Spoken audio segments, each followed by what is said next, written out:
start this in a very inauthentic Georgian fashion by starting more or less on time. Yeah, totally un-Georgian.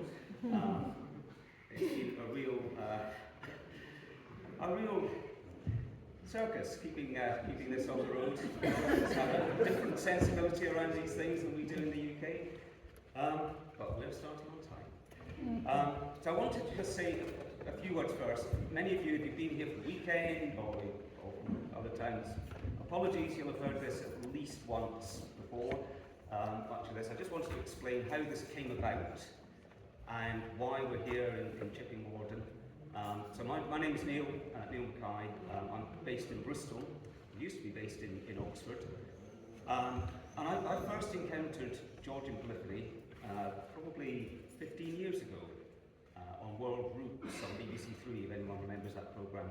Yeah, people nodding. Fantastic archive, the acting programme, but fantastic archive. And that's where I first heard Georgian polyphony and was entranced with it from the start.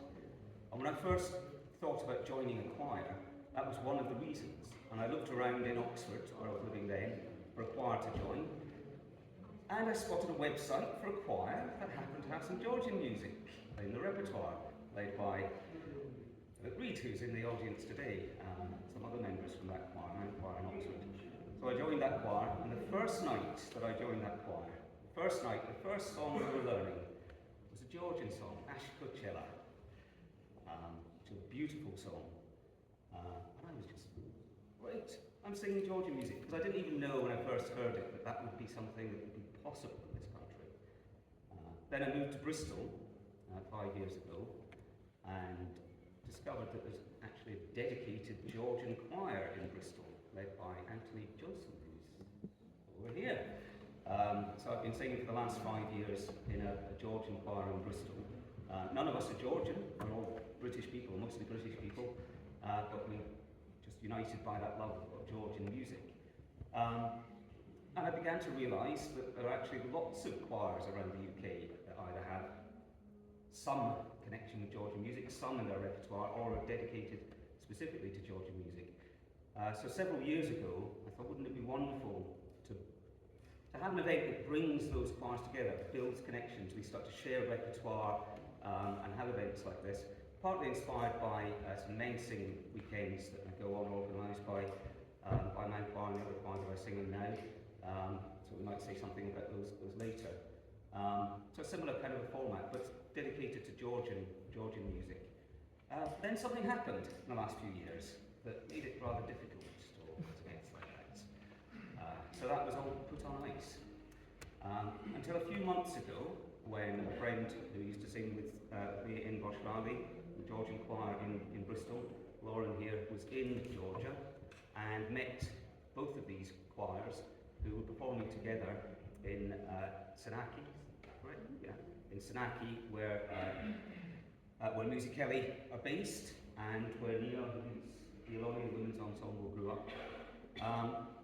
Both choirs wanted to come to the UK. Ilonia had been before, Ts'utisopeli hadn't. They wanted to come around at the same time. And we said, well, look, either make it a good 6 months apart, or why not, let's make it a joint tour.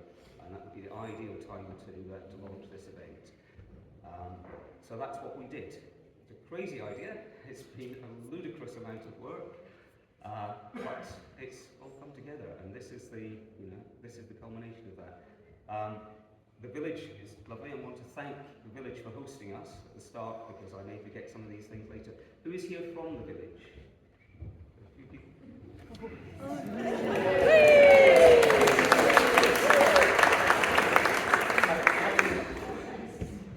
So you're hosting some of our singers. Thank you. So I was just about to ask whether you've heard any of the Georgian singing this weekend, but if you have Georgians in your house, you will have heard some Georgian singing this weekend.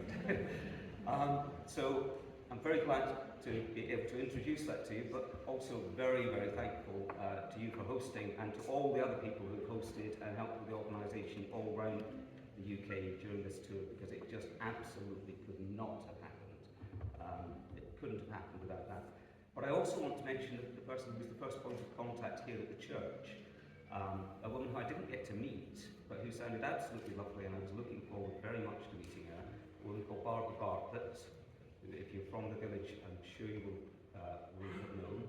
Unfortunately, she died a few weeks after we arranged this, so we didn't get to meet her. So we're going to dedicate this concert to Barbara.